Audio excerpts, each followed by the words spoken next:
Shaitan Rajim, Bismillahir Rahmanir Rahim, in the name of Allah, the most merciful and beneficial. Hope you will be safe and sound. So guys, جیسا کہ آپ کو معلوم ہے کہ تیسیر مصطلح الحدیث کے اندر ہم نے مختلف چپٹر کے ساتھ مختلف لیکچر ڈسکس کیے تھے مختلف موضوعات کے ساتھ. یہاں تک ہم آئے تھے کہ امام بخاری اور امام مسلم رحمہم اللہ کو جو کتنی حدیثیں یاد تھی اور کتنی انہوں نے اپنی کتابوں کے اندر صحیح المسلم اور صحیح بخاری میں لکھی ہے، اس پر ہم نے بریفلی ڈسکشن کیا تھا. آج کا جو ہمارا ٹاپک ہے، میں ایک بات پھر اس کو ڈیٹیل سے ریپیٹ کروں کہ کتنی حدیثیں ان کو یاد تھی. اچھا، تو ان علماء کو دونوں کو تقریباً چاہیے کدھر گئے. اچھا جملتاً منہم ما ہی 7,275، اس کو تقریباً 7,275 احادیث مقررہ طور پر انہوں نے اپنی کتاب کے اندر لکھی ہے، اور اس کے علاوہ حسب مقررہ اگر ہم مقرر حدیث کو الگ کریں تو صرف 4,000 رہ جاتی ہے. مقرر اور غیر مقرر کا یہ مطلب ہے، مقرر وہ حدیث جس میں ریپیٹیشن آئی ہو، غیر مقرر وہ حدیث جس میں ریپیٹیشن نہ ہو. تو امام بخاری کی احادیث کتنی تھی؟ تقریباً 7,275 احادیث انہوں نے اپنی کتاب کے اندر مقررہ طور پر لکھی، جس میں ریپیٹیشن ہے، جو کہ یا تو سند کے اعتبار سے ریپیٹ ہوئے ہیں یا متن کے اعتبار سے اور یا معنی کے اعتبار سے. اور اگر غیر مقررہ جو ہے نا، وہ عدم مقررہ جو ہے وہ ہے 4,000. اسی طرح امام مسلم رحمہ اللہ کو تھی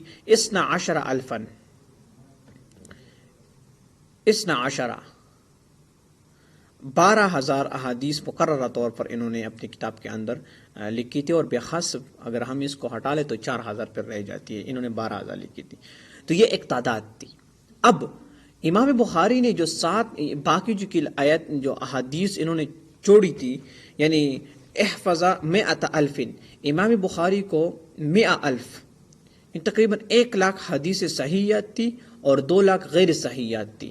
تو پھر انہوں نے اپنی کتاب کے اندر صرف یہ تقریباً 7,000 اور 4,000 احادیث، یعنی لگ بھگ تعداد ہے جو 7,000 مقررہ طور پر اور غیر مقررہ طور پر امام بخاری اپنے کتاب کے اندر لکھتا ہے.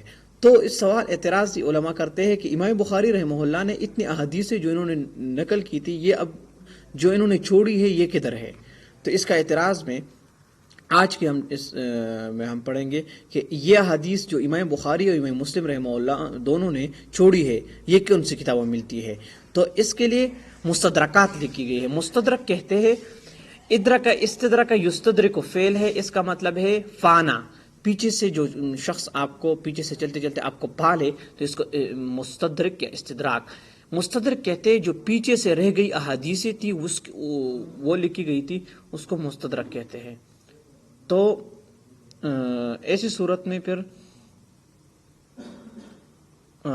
مستدرک حاکم ہمارے سامنے آتی ہے. مستدرک حاکم یعنی امام حاکم نے اس کتاب کے اندر یہ حدیثیں جو امام بخاری کے شروط پر یا تو یہ حدیث امام بخاری اور امام مسلم دونوں کے شرطوں پر تھی اور انہوں نے اپنی کتاب کے اندر نہیں لکھی تھی، یا یہ حدیثیں صرف امام بخاری کے شرط پر تھی اور امام مسلم کے شرط پر نہیں تھی، یا یہ حدیثیں جو مستدرکات میں لکھی گئی ہے یا صرف امام مسلم کے شرط پر تھی اور امام بخاری کے شرط پر نہیں تھی، یا حدیث انہوں نے انکلوڈ کیے ہیں اپنے بکس کے اندر. پھر کیا ہوا؟ پھر انہی احادیثوں کو انہوں نے مستدرکات میں لکھی ہے. ٹھیک ہو گیا. ہوا کتاب سخم من کتب الاحادیث، یہ ایک سخم بک ہے کتب احادیث میں سے، مؤلف فی الحدیث صحیحہ، اس میں احادیث صحیح ہے مستدرک میں. ٹھیک ہے، میں نے بولا تھا مستدرک کیا ہے. مستدرک یعنی جو احادیث شروط شیخین احادیث کے اندر اگر آپ لفظ شیخین سنیں تو اس سے مراد امام بخاری اور امام مسلم دونوں ہیں. ٹھیک ہو گیا. یعنی یہ وہ حدیث ہے اس کتاب کے اندر جو امام بخاری اور امام مسلم رحمہ اللہ کے شروط پر پوری اتر رہی تھی لیکن انہوں نے لکھی نہیں تھی. وعلی شرط احدہما، یا دونوں میں سے ایک کی شرط پر تھی، ولم یخرجا، لیکن انہوں نے نقل نہیں کیا دونوں میں سے. کما ذکر الحدیث، جس طرح حدیث نقل کیا صحیح عنده ان لم تكن على شرط واحد منهما معبرا عنها بانها صحیحۃ الاسناد. اس میں انہوں نے بڑی سینسٹیونیس سے کام لیا ہے کہ انہوں کی اسناد جو ہے وہ بالکل ٹھیک ہے، جس طرح صحیح بخاری اور صحیح مسلم کے اسنادوں میں کوئی کلام نہیں ہے. تقریباً کلام ہے لیکن تقریباً کے لفظ متو کہ بہت سارے حدیثوں میں نہیں ہے کیونکہ یہ صحیحین ہیں. وربما ذلك صحیح التي لم تصح لكنه نبأ. اچھا، انہوں نے مستدرکات میں یہ ذکر کیا، یہ اس کے لیے کافی ہے. دو باتیں، دو اور کتابیں ہیں، صحیحین ابن حبان اور صحیح ابن خزیمہ.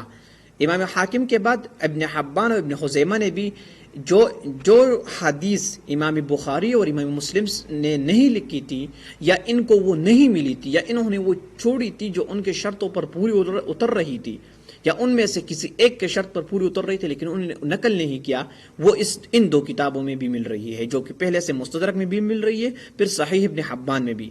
اس کتاب کے اندر ھذا کتاب ترتیب مخترع، اس میں ترتیبی تھوڑا مخترع ہے، اور وہ ابواب اور مسانید کے اعتبار سے نہیں ہے. اس کتاب کا نام انہوں نے التقاسیم والانواع دیا ہے. ٹھیک ہو گیا.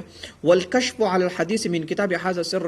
اچھا، یہ جتنے بھی انہوں نے دیا ہے اس کتاب کے اندر، اس میں کسی حدیث کو ڈھونڈنا انتہائی مشکل ہے، کیونکہ انہوں نے اسپیسیفکلی طور پر کسی چیپٹر کو یا کسی موضوع کو کتاب کا ٹائٹل نہیں دیا ہے. امام بخاری اکثر جب کتاب نقل کر رہا ہے کوئی حدیث تو پہلے سے اس کو ٹائٹل دیتا ہے. مثلا جب وہ وضو کے بارے میں حدیث نقلتا ہے تو پھر اوپر ٹائٹل دے کر وضو کے بارے میں نقل کرتا ہے. میں نے اس سے پہلے لیکچر میں آپ کو بتایا بھی تھا کہ امام بخاری نے اپنے کتاب کے اندر فقہی طور پر، فقہی اعتبار سے انہوں نے یہ کتاب مدون کیا ہے فقہی ترتیب سے. یعنی فقہ میں سب سے پہلے باب الطہارت پڑھتے ہیں، پھر باب الصلاۃ پر آتے ہیں، اسی طرح ایک ایک پڑھتے ہیں نا. تو انہوں نے بھی اسی طرح باب الطہارت اسی طرح گیا ہے. ٹھیک ہے، اپنی کتاب کے اندر ہر جو دوسری طور امام مسلم ہے، امام مسلم رحمہ اللہ نے اپنی کتاب کے اندر اس طرح کی ترتیب نہیں کی. انہوں نے احادیثوں کو، یہاں پر امام مسلم کی کتاب میں یہ صفت ہے کہ یہاں پر احادیث آپ کو ایک جگہ پر مل رہی ہوگی. وہ اس طرح کہ اگر امام مسلم رحمہ اللہ نے ٹائٹل دیا ہے باب الصلاۃ کا، تو انہوں نے اے ٹو زی جتنے باب الصلاۃ کے متعلق صحیح احادیث امام مسلم رحمہ اللہ کے ساتھ ہے انہوں نے وہ نقل کیا ہے ادھر. لیکن امام بخاری نے کیا ہے، انہوں نے احادیثوں کو متفرقہ طور پر ڈسکس کیا ہے اپنے کتاب کے اندر.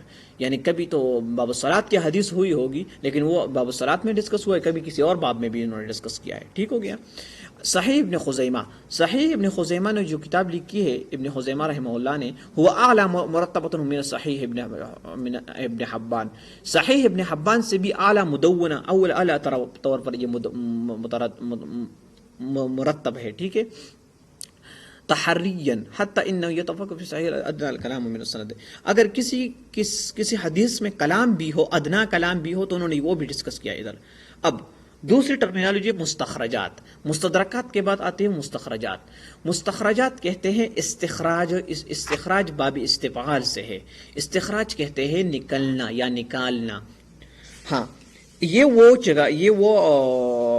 وہ مستخرج وہ کتاب ہے جس میں ایک راوی اپنے طور پر حدیثوں کو استخراج کرتا ہے، اپنے سند سے نقل کر رہا ہے. اس کی مثال ایسی ہے کہ مثلا ایک شیخ، ایک محدث اپنے سبق کے دوران احادیث نقل کر رہا ہے. سبق کے دوران وہ کہتا ہے کہ حدثنا فلان ابن فلان عن فلان عن رسول اللہ علیہ الصلوۃ والسلام. ٹھیک ہو گیا. اب سامنے احمد بھی بیٹھا تھا اور محمد بھی بیٹھا تھا. محمد نے اس حدیث کو اپنے ساتھ لکھ لیا اور حفظ کر دیا. اب محمد یوں حدیثیں لکھتا رہا، 10 سال گزر گئی، 20 سال گزر گئی، اور انہوں نے ایک حدیثوں کا ایک مجموعہ اپنے ساتھ تیار کیا. ان کے ساتھ ایک کاپی بن گئی یا ایک کتاب بن گیا. اس کو کہتے ہیں نسخہ. ٹھیک ہو گیا. اب یہ تو محمد کے ساتھ تھا، لیکن احمد کیا کرتا تھا؟ احمد کبھی نہیں لکھتا تھا اور اس کے ذہن میں ہمیشہ کے لیے اشغال رہتی تھی. وہ احادیثوں کو لکھ نہیں رہا تھا لیکن اس کو یاد رہتی تھی حدیثیں. تو جب بعد میں محمد نے اپنی کتاب کو پبلش کر کے رائج کر دیا تو احمد نے کیا کیا؟ احمد نے اسی احادیثوں کو اپنے طور پر نقل کر دیا. اس نے جب دیکھ لیا کہ یہ تو انہوں نے کتاب لکھی ہے تو انہوں نے پھر کیا کیا، انہوں نے محمد نے ابھی تک تو کتاب نہیں لکھی تھی، کتابی طور پر اس کو پبلش نہیں کیا تھا، لیکن محمد کو یہ حدیث ساری یاد تھی اور احمد نے اس کو پبلش کر کے کتابی شکل دے دی. تو انہوں نے اپنی طریقے سے نقل کیا اور محمد اپنے طریقے سے نقل کرتا ہے، تو اس کو کہتے ہیں مستخرج. یعنی ہر راوی حدیثوں کے اندر ہر راوی اپنی طرز سے اپنی سند سے حدیث کو نقل کرتا ہے. مثلا ایک اور مثال میں آپ کو سامنے مثال بھی آئے گا انشاءاللہ، میں آپ کو سب سے پہلے ڈیفینیشن بتاتا ہوں. ہوا ان یأتی المصنف، جب کوئی مصنف آئے الی کتاب، اپنے کتاب کے ذریعے، من کتب الحدیث، کتاب و احادیث میں، فیخرج احادیثہ باسانید لنفسہ، تو وہ سارے احادیث کو اپنے انداز سے نقل کرے، من غیر طریق صاحب الکتاب، کسی صاحب کتاب کا طرز وہ اپنائے نہیں. فیجتمع معہ فی شیخہ او من فوقہ، اس کے اندر اس کے ساتھ اپنا شیخ بھی ہوگا اور اپنا کوئی اور. اس کی مثال یہ ہے، ایک اور مثال دیتا ہوں. دو طالب علم ہیں، ایک احمد ہے ایک محمد ہے، ٹھیک ہو گیا. وہ اپنے استاد سے احادیث پڑھتے ہیں.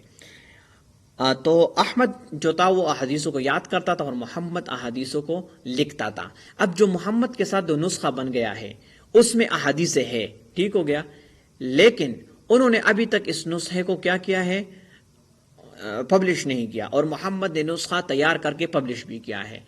اب جب احمد کو پتہ چلا کہ محمد نے کتاب پبلش کی ہے تو اس کو کیا ہوا، اس نے اس کے اندر کیا کیا، انہوں نے جو ہے نا انہوں نے پھر اس کی احادیثوں کو جو احمد نے اپنے کتاب کے اندر لکھی تھی، انہوں نے اسی احادیثوں کو اپنے طور پر نقل کر دیا. ٹھیک ہو گیا. تو اس کو کہتے ہیں یعنی اپنے طور پر حدیث کو اپنے شیخ سے نقل کرنے کا مستخرج ہوتا ہے. بعض محدثین ایسا ہی کرتے ہیں. اچھا، مشہور کتابیں 3 ہم ڈسکس کرتے ہیں جو کہ مستخرجات میں مشہور ہے. مستخرج ابی بکر اسماعیلی علی البخاری، امام بخاری پر صحیح بخاری پر مستخرج لکھی گئی ہے ابی بکر نے، ٹھیک ہے، ابی بکر اسماعیلی نے. المستخرج لابی غوان علی اسفر یعنی، المستخرج لابی نعیم اصفہانی علی کل منہما. تو یہ مستخرجات ہے، ٹھیک ہو گیا. اب مستخرجات حل يلتزم صاحب موافقہ فی الالفاظ. یہ ایک چھوٹی سی اعتراض ہے کہ کیا مستخرجات میں سے یہ ضروری ہے کہ وہ الفاظ میں سے موافق ہو حدیث؟ تو ان میں ایسے کوئی نہیں. حل يجوز ان ننقل منها حدیثا ونغزوه الیہا. اچھا، مستخرجات کا تو میں نے مطلب بتایا کہ پہلے سے ایک کتاب موجود تھی لیکن دوسرا شخص اسی کو فالو نہیں کرتا، اسی حدیثوں کو بیان کرتا ہے، اسی حدیثوں کو نقل کرتا ہے لیکن اپنی سند سے. ٹھیک ہو گیا. تو کیا ہے کہ وہ پھر کیا کرتا ہے، تو اس میں یہ ہے کہ حدیث تو وہی ہوتے ہیں. تو کیا امام بخاری اور امام مسلم پر جو ان کی کتابوں پر جو مستخرجات لکھے گئے ہیں ان کے لیے ضروری ہے کہ وہ یہ کہے کہ یہ رواہ البخاری یا رواہ المسلم میں سے انہوں نے روایت کی ہے، ان یقابل حدیث روایت. ہاں، اگر یہاں وہ کہہ سکتے ہیں اس طرح کہ جی یہ امام بخاری یا امام مسلم نے روایت کیا ہے، لیکن اگر وہ اپنے الفاظ کے ساتھ صاحب استخراج اسی طرح کے نقل کرتا ہے تب. ٹھیک ہو گیا. ویسے نہیں. اب اس استخراج کا کیا ہے، اس کا فائدہ کیا ہے؟ تو اس کے بہت سارے فائدے ہیں. اس کی ایک فائدہ ہے علو الاسناد. اسناد کا مطلب ہوتے ہیں یعنی جو سند ہے، سلسلۃ الرجال ہے، جو نیریٹرز ہے، اس کی جو سلسلہ ہے. علو الاسناد کا مطلب یہ ہے کہ اسناد کے اندر غلو آ جاتی ہے، اسناد جو ہے وہ کم ہو جاتے ہیں. مثلا پہلے حدیث تھی 4 لوگوں سے، مستخرجات کے اندر وہ حدیث بن جاتی ہے 3 لوگوں سے، یا وہ اپنے شیخ کو ہٹا کر وہ بن جاتی ہے 3 لوگوں سے. تو مثلا ایک حدیث نقل ہے 3 لوگوں سے. لوگ کون ہیں؟ احمد ہے، بلال ہے اور محمد ہے. پھر ان کا شیخ ہے، کوئی شیخ ہے، مثلا اس کا شیخ ہے عاصم، تو وہ اپنے شیخ عاصم سے نقل کرتے ہیں. تو ہم کہیں گے کہ احمد عن بلال عن شیخی، ٹھیک ہو گیا. اب محمد اگر ڈائریکٹلی یہ حدیث نقل کرتا ہے تو اپنے ڈائریکٹلی اپنے شیخ سے نقل کرے کہ محمد عن شیخی.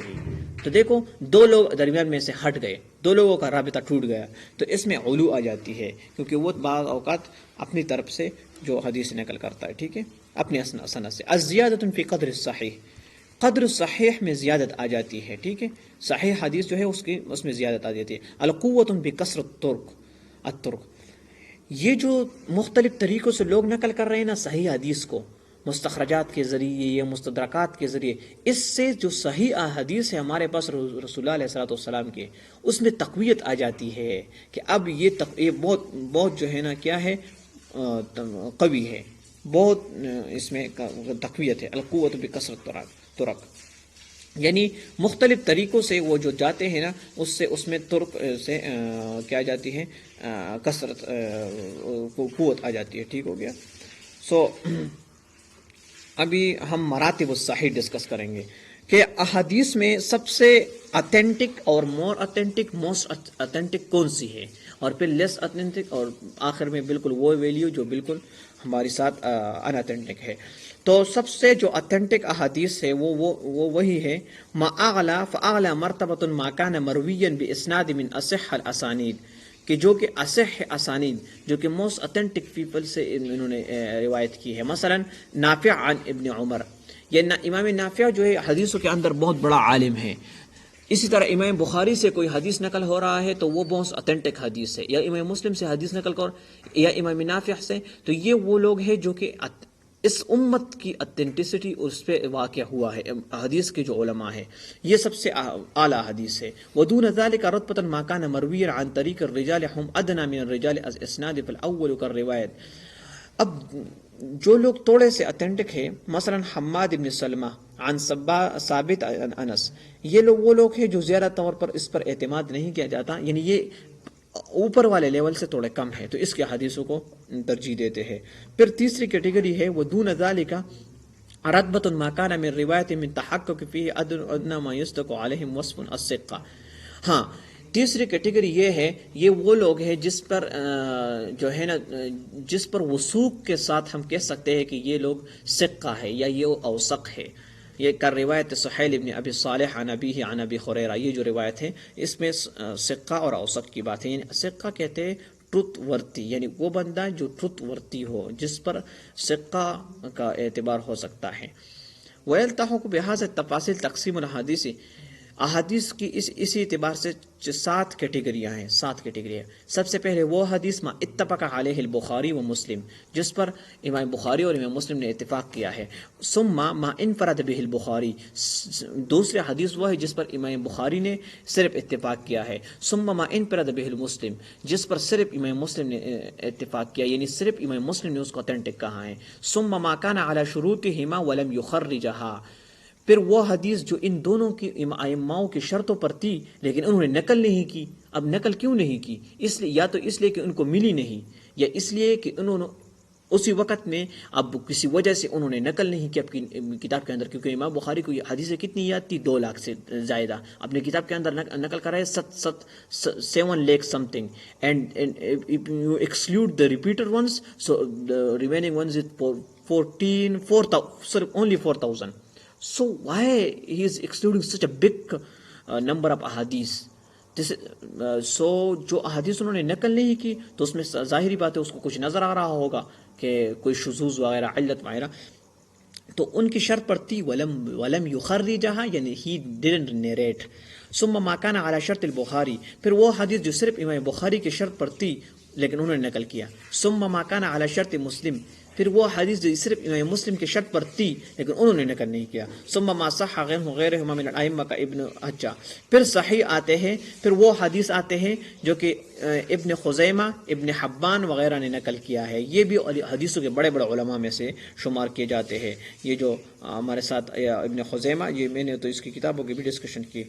اچھا، اب متفق علیہ کا قول کا کیا مطلب ہے؟ یہ جو چیزیں میں درمیان میں چھوڑ رہا ہوں نا، یہ انتہائی آسان ہے اور یہ آپ خود پڑھ لے تو آپ کو سمجھ آئے گی. ٹھیک ہے، اصل میں انہوں نے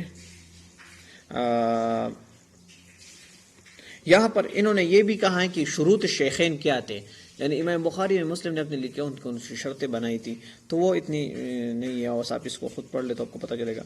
اچھا سو گائز دس واز آز لیکچر. Thank you.